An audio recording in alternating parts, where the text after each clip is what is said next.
Bonjour mesdames et messieurs, bienvenue sur notre chaîne, bienvenue sur ce live où nous allons parler de différents sujets d'actualité.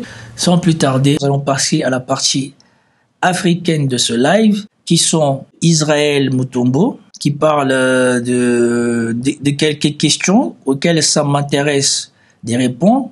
M23 tango babandi guerre oyo ya turo oyo bayebaki ke bakobundaka ka ndenge babundaka Kagame ayebi ke na guerre aganyaka biso po eza mbala liboso te. Alors, pour ceux qui ne parlent pas de Lingala, ici on a Bosolo na politique qui est une chaîne YouTube qui parle de la politique. Déjà, en Lingala, Bosolo na politique, ça veut dire en français la vérité dans la politique. Et ici, il commente, ou pendant 4 minutes, il va se poser quelques questions ou une réflexion sur l'affrontement entre la RDC et le Congo. Et ici, il dit, quand les M23 sont repartis sous le commandement du Rwanda, Kagame, quand il a lancé ça, il savait que comme d'habitude, il allait battre la RDC sur le terrain militaire. Parce que il a toujours battu la RDC sur le terrain militaire. Tosali plus de 3 décennies na ba bataille nyonso ebundami kuna Kagame gagné kaka. Ça fait 3 décennies qu'on affronte l'armée, les proxys de Kagame dans l'Est et à chaque fois il nous bat. Yamoni Kagame ayebaki ke soka bandi likambo tokendeka na ndenge ya armée kaka biso minduki pour armée angoza. Kagame savait que si ce tour-ci il réintroduit encore ses proxys dans l'Est du Congo, nous allons encore aller dans l'affrontement militaire parce que nous allons toujours dans l'affrontement militaire. FEOD, armée angoza infiltrée. Et l'armée congolaise est inféodée et infiltrée par le Rwanda. Crise les méandres. Ayebi nenga bandaka, ayebi pe nenga sukaka na armée. Tshisekedi au-delà ya ba discours na ye. Tshisekedi au-delà de ses discours. Alors je vous rappelle de quoi il fait référence ici. Il doit probablement faire référence à Tshisekedi quand il a dit que si jamais il attendait que le Rwanda essayait de tenter quoi que ce soit en RDC, il allait déclarer la guerre, ou la fameuse truc de l'escarmouche. Et donc, toutes les déclarations qu'il avait, soi-disant, données comme avertissement au Rwanda, qu'il avait fait avant de devenir président. Donc, il dit, malgré ces déclarations-là, Tshisekedi a vu ou a conclu. Sur le plan armé contre Kagame, et puis il est fêté totalement. Que sur le plan militaire, ces déclarations n'avaient pas d'effet sur Kagame. Pour poursuivre ton compte, ton salabo. Tshisekedi s'est rendu compte, au-delà du discours, avec son armée, un féodé infiltré, Natawana, ce qu'on a bien affronté Kagame, Kagame a reçu même résultat à gagner. Voilà. Comme vous venez d'attendre son constat sur l'armée congolaise, il finit en disant que si jamais il y avait un affrontement, les résultats seraient toujours pareils pour Kagame. Kagame aurait encore gagné. Donc je me demande bien, quand il est en train de dire ça, ne réalise-t-il pas que ce tour-ci Kagame a encore plus gagné? Parce que Kagame, ou les proxys de Kagame, le M23, occupent le nord Kivu et le sud Kivu. Et que au Kivu, ils ont Goma et plusieurs autres localités ou régions. Tshisekedi s'est ressaisi. Abendi Kagame na terrain na ye. Kagame a na terrain guerre, Tshisekedi a même na terrain démocratie, il y a diplomatie. Donc ici déjà là j'ai du mal à comprendre. Donc sachant qu'il allait perdre, Tshisekedi a ramené Kagame sur son terrain à lui, qui est la diplomatie. Alors je me demande bien à quel moment la diplomatie est devenue le terrain privilégié de Kinshasa, mais bon, c'est pas grave. Poursuivons. Quand l'adversaire est fort, il faut plus l'attaquer, il faut le contourner. Chacun utilisait son arme forte. L'expression est appropriée, l'applicabilité ou l'effectivité de cela, pas forcément, comme vous venez de l'attendre. Quand l'adversaire est fort, il ne faut pas l'affronter, il faut le contourner. Ok. Kagame savait que armement a obeta. Tshisekedi a moni que armement toko bunda. C'est vrai que toko qui peut côté les mains, mais ba méandre est belé. Tshisekedi savait qu'au niveau de l'armement, on peut se battre, on peut aussi lutter pendant longtemps, mais il y a beaucoup trop de zones d'ombre. Mais quand même diplomatie, la diplomatie, maintenant c'est à vous de voir. Tshisekedi s'est dit que j'essaye la diplomatie, peut-être avec la diplomatie, et ils vont perdre. Et il dit bien, maintenant c'est à vous de voir. Moi, je voulais particulièrement commenter ces passages-ci de Bossuet dans la politique. Déjà, premièrement, je voudrais le remercier pour cette petite séquence. Et ici, on peut pas dire que nous parlons d'un acteur qui ne connaît pas la politique locale. Il essaye de dealer avec la politique locale. Bien souvent, il est sur place. Il essaye de rester sur le petit chemin de la liberté d'expression qu'on a au Congo, sans attaquer ou sans être attaqué par le gouvernement, et il essaye de plus ou moins apporter une parole différente. Moi, ma critique dans ce qu'il dit ici, quand on analyse, ce qu'il est en train de nous dire, c'est que nous avons renoncé à la guerre parce que notre président était persuadé qu'il battrait le Rwanda sur le terrain de la diplomatie. Moi, la question, c'est sur le terrain de quelle diplomatie? Quelle influence a le Congo, ne serait-ce qu'en Afrique, au niveau de la diplomatie? Parce que si c'était réellement la force du Congo, nous n'aurions pas eu besoin d'aller nous-mêmes nous adresser au chef du Rwanda, puisque nous voyons que le M23, nous les considérons comme les proxys du Rwanda, mais nous savons que ce qui a déclenché ça, ou ce qui a déclenché la résurgence des M23, c'est le contrat stratégique européen signé entre le Rwanda et les Européens. Sachant que les États-Unis avaient déjà des compagnies qui étaient au Rwanda, et le Qatar aussi. Donc, nous sommes allés nous adresser au chef du proxy. Est-ce là la force de notre diplomatie dont Israël Mutombo est en train de se vanter? Est-ce là le jeu diplomatique dans lequel Tshisekedi était plus fort que Kagame? Et surtout, une fois qu'on a fait ce constat, si on revient au constat des accords qui ont été signés, constatons-nous une victoire de la RDC? Sachant que nous sommes partis chercher des gens pour garantir la sécurité du Congo en échange des minerais stratégiques du Congo. Et à la place, nous avons fini avec un accord tripartite dans lequel les États-Unis rapportent la timbale, le Rwanda remporte une coopération économique du Congo, et le Congo ne rapporte que des royalties.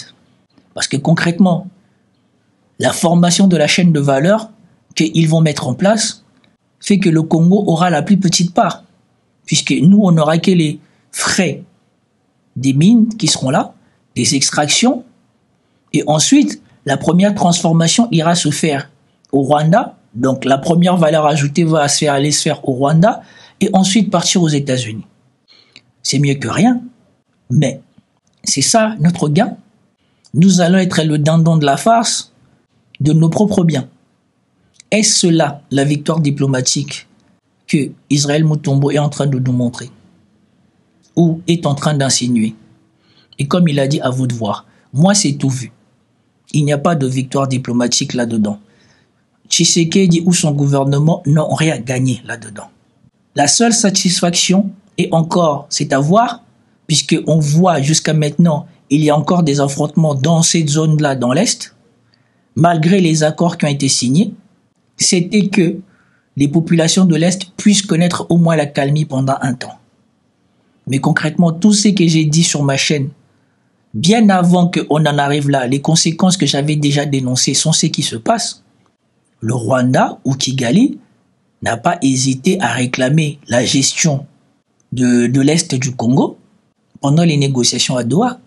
Et in fine, malgré que l'on signe les accords de Doha, on vous dit que les territoires occupés ne vont pas retourner sous la souveraineté de Kinshasa. Et sans honte, le gouvernement congolais annonce modifier les chefs-lieux pour gouverner, soi-disant, les territoires occupés, est-ce que parce que tu as modifié le chef-lieu du territoire occupé que ça te rend dirigeant de territoire occupé de manière effective? Puisque tu ne peux pas y mettre les pieds. Tu ne peux pas édicter la loi. En quoi le fait de changer le chef-lieu, le fait de changer la localisation d'un bâtiment, ça rend effectif ton contrôle de ce lieu? Nous ne sommes que dans des effets d'annonce. Ces gens-là gouvernent dans un pays sous-développé avec des méthodes de pays développés. Bien souvent, leurs paroles n'ont aucune effectivité sur le terrain. Ce ne sont que des paroles creuses sans possibilité de voir le résultat de quoi que ce soit. Écoutons la deuxième question. Kagame avec l'armée, Tshisekedi avec la diplomatie, résultat ils ont nini sur terrain. Voilà. Kagame avec l'armée, Tshisekedi avec la diplomatie, quel est le résultat sur le terrain? Ben, le résultat sur le terrain, on l'a vu. On a signé des accords qui ont des grands intitulés, mais l'effectivité, c'est que la situation n'a pas changé. La souveraineté du Congo sur la totalité du territoire n'est toujours pas effective. Le désarmement du M23 n'est pas effectif. La démobilisation du M23 n'est pas effectif. Le retrait des territoires occupés n'est pas effectif. Donc, en quoi est-ce que la situation qui était avant a-t-elle changé? Ou la situation a-t-elle figé? La situation n'empire pas, mais la situation ne redevient pas ce qu'elle était. On ne revient pas à l'état initial. Ça, c'est le premier point. Mais pour couronner le combat de Kagame contre Tshisekedi, Koto Tshisekedi contre Kagame par la diplomatie, bah, initiative, il y a dialogue et bimi Fayulu voit Tshisekedi avec le dialogue au basango ba proposaki. Ba nani ba kobima ba gagnant na bataille oyo. Il y a ba dialogue. Après voilà. Une fois de plus, on en revient toujours aux mêmes bêtises qui n'ont fourni aucune avancée à ce pays. Maintenant, soi-disant pour couronner les initiatives de Tshisekedi, il y a un dialogue qui s'instaure entre soi-disant le gagnant des élections, des premières élections, nous de Tshisekedi 1, Fayulu. Il y a un dialogue qui s'installe entre les deux. Je ne comprends même pas à quoi ça sert, mais bon. Je ne sais, et je ne vois pas en quoi c'est un couronnement. Au Banda guerre, après que ça, la diplomatie. C'est le Congo qui va gagner ou c'est la région qui va gagner?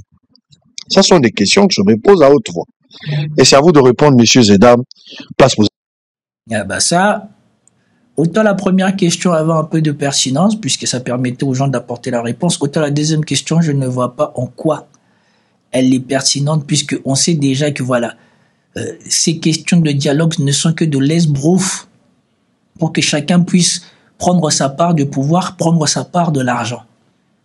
Ce ne sont en rien des choses qui ont contribué à faire avancer ce pays. Boza Rolanda biso, boza ebele. Boye baka ndenge tozali awa, nga naza ko regretter. Ce qu'il fallait tobunda, ce qu'il fallait baboma, ce qu'il fallait ba consulter. Mais ba Congolais ba kufi en attendant. Moto moko te na bakonzi ya mboka, moto moko te na ba politicien. Aza na makoki ya kosekisa ba Congolais ba kufi en attendant. Son seul regret, c'est que s'il fallait négocier, se battre ou faire quoi que ce soit d'autre, pourquoi cela n'a-t-il pas été fait avant? Parce qu'entre-temps, ce sont des vies congolaises qui ont été sacrifiées. Et aucun de ces politiciens n'est en mesure de faire revenir les vies qui ont été perdues au Congo. Et Zanangambo Tshisekedi en tant que président, et Zanangambo Kabila. Aujourd'hui, que ce soit Tshisekedi ou Kabila. Moto moko aza na makoki te. Ba consultation à Kabila ekozongisa ba Congolais na bomo ite ba bakusu. Les consultations de Kabila ne ressusciteront personne. Ba initiative ya Doha, ya Sun City, ya Washington, ya Tshisekedi ekozongisa ba Congolais bakufi te. Les initiatives diplomatiques du gouvernement congolais de Tshisekedi ne ramèneront personne à la vie. Pourquoi tu arrêtes que l'hémorragie n'est bandérité? Ba Congolais bakufa en attendant. Ba orphelin bakoma en attendant na ba orpheline, ba veuve na ba veuve batikala en attendant. Nana ko sekisa bango sima koyokana. So ba vandi ba yokani ba kaboli pouvoir. Toutes ces vies perdues, ces veuves, ces orphelins qui sont aujourd'hui, qui va leur rendre justice? Quand eux, ils vont finir leur consultation, s'attendre se partager le pouvoir, qui dédommagera les Congolais qui ont subi des dommages de leur inaction. Et là, toujours le dialogue. Même sur les accords patrie, mais finalité, tout se voiler la face. Et dans la Kabila, il y a dialogue. Donc, comme un gouvernement, même il y a Kabila. Même moi, il y a fallu le c'est ça, c'est ça, il y a pas fallu. Et là, tu sais que ça qui à travers Eberan. Finalité, il y a politicien. Donc, il y a pouvoir dans beaucoup. Mais il y a Koufi, Koufi en attendant. Et voilà. Il rappelle ici la réalité de ce pauvre pays. C'est que tout le monde est en train de soi-disant vouloir avancer le dialogue, mais la finalité de tous ces foutus dialogues, c'est qu'ils veulent le pouvoir, ils veulent se partager le pouvoir. Chacun veut sa part du pouvoir. Et qui dit chacun veut sa part du pouvoir, chacun veut sa part de l'argent. Ce n'est rien de plus. On risque d'avoir un gouvernement à 100 personnes pour satisfaire les intérêts des uns des autres. Voilà. Voilà la réalité. C'est que s'ils arrivent à un consensus, tout le monde voudra son pion au gouvernement ou tout le monde voudra être dans le gouvernement pour pouvoir se remplir les poches et donc on risque de se retrouver avec un gouvernement de 100 personnes. Et je rappelle que le dernier gouvernement du Tshisekedi, je crois, c'était plus de 30 ou 40 personnes. Et puis en attendant, tu relèves ça moi à 2 ans, 3 ans en attendant. Mais vous allez profitable dans Tshisekedi. Et, entre-temps, on va suspendre les élections ou les repousser de 2 ou 3 ans. Pour que tout le monde ait le temps de manger et tout le monde ait le temps de se préparer à des élections. Ceux qui vont négocier pour le gouvernement Union nationale, comme en 2028, négocier ma départ et d'autres élections qui vous arrêtent. Alors, les Français, comme avec la jurisprudence, et article 70, la Cour constitutionnelle a inventé route, a recopié la jurisprudence, le président va rester en fonction jusqu'à l'installation effective du nouveau président. Voilà. Et donc, nous allons reproduire le schéma que Kabila lui-même avait fait, que la Cour constitutionnelle a déjà fait. Le président restera en place jusqu'à l'instauration d'un nouveau président. Et donc, moi, je remercie Israël Mutombo d'avoir fait cette vidéo, puisque ça permet d'avoir des réflexions et surtout de commenter des choses qui sont basées sur l'effectivité de la réalité du pays, ou surtout de la réalité politique du pays. Et donc, je le remercie en ça. Mais ici, il a dit des choses qui sont vraies et il a dit des choses sur lesquelles on peut appuyer. Soit disant, ceux qui vantent le combat diplomatique de Tshisekedi, c'est fondé sur rien, c'est du vent. Le résultat, il n'est pas effectif. Et surtout maintenant, nous voyons qu'ils sont en train d'avancer l'agenda d'un gouvernement d'union nationale basé sur la consultation et les attentes entre eux, pour que tout le monde puisse s'accaparer l'argent pour pouvoir préparer les prochaines élections qui pourraient finir dans le chaos. Parce que nous ne savons pas si Tshisekedi va vouloir briguer un 3e mandat, si Kabila doit pouvoir se représenter étant donné qu'il y a son procès, et surtout, puisque le pouvoir est aux mains de Tshisekedi, est-ce que lui aussi va nous faire le coup de Kabila de choisir son successeur? Voilà la réalité du pays. Peace out.